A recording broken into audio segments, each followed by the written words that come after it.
how difficult was it, if you go back, when you were actually, speaking to several of the survivors who spoke about coercion, who spoke about sex on demand, who spoke about all kinds of coercion? Beena Paul, take us back so that people know the perspective in which this narrative has now come to fruition. Beena Paul.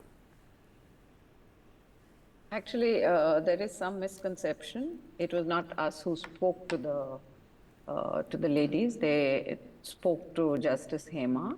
So, in fact, we have not had any direct, and she put out an advertisement, and all sorts of women from the industry have come and spoken. So, it is not us who spoke. I would also like to sort of caution against this kind of this kind of drumming up too much. It is a very sensitive report.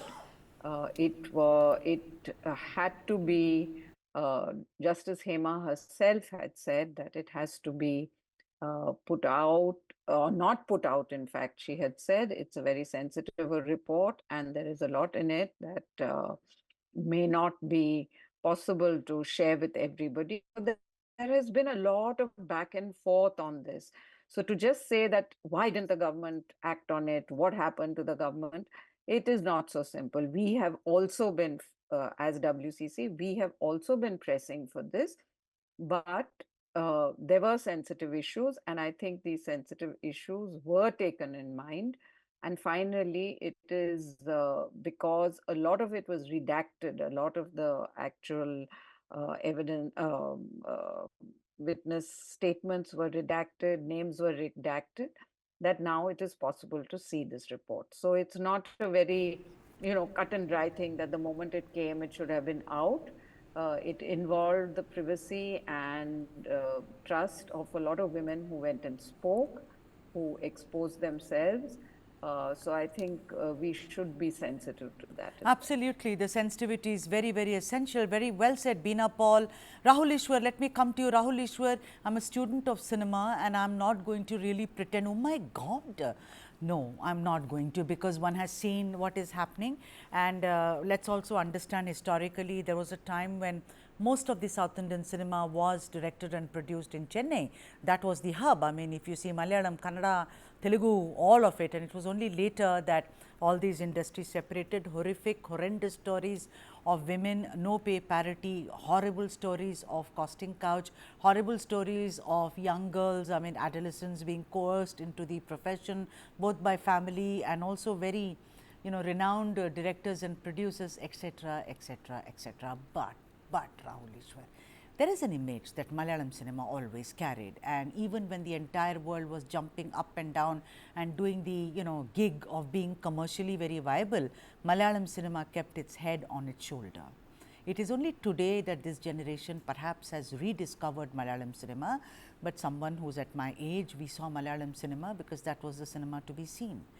Isn't it a bit shocking that the narratives that the films picked up, about loneliness, about despair, about several other things, for that industry to be mired in this kind of, sleaze, doesn't that come as a shock and surprise to you, Rahul Ishwar? As you rightly point out, ma'am, definitely this is saddening. I would rather use the word saddening than shocking.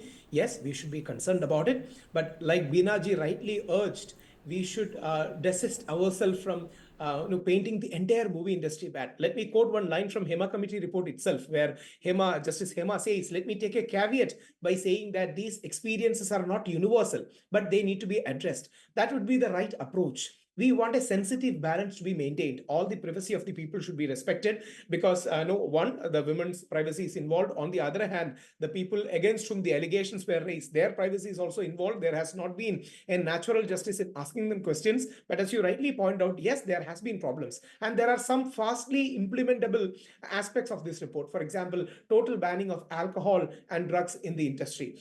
Having absolute safe spaces and travel spaces for all the woman artist, junior artist from the side of the producer, having a good contractual kind of a thing, which Indian government also accepted movie as an industry. So we need to have that. But things like pay parity and the other things can be controversial because people like Prithviraj has rightly pointed out, he didn't get the same package like Aishwarya Rai when he was acted in Ravan. So we need to be a bit more nuanced and cautious while we deal with it. Yes, we need to cleanse our movie, which is very good. It acts like a film. It's like a family, but at the same point of time, like every family, like iron gets rust. Any family, any iron will definitely get some kind of negativities over the period of time. We need to cleanse it. We need to regain the glory. But a huge percentage of people, just like Justice Hema pointed out, are good people. They respect women. They adore women, and they have highest regard for them. But there are some sexual predators. There are some people who will need to be checked. Yes, the minister went ahead and said that in the October in Kochi, we are going to have a grand conclave where all the stakeholders will be invited.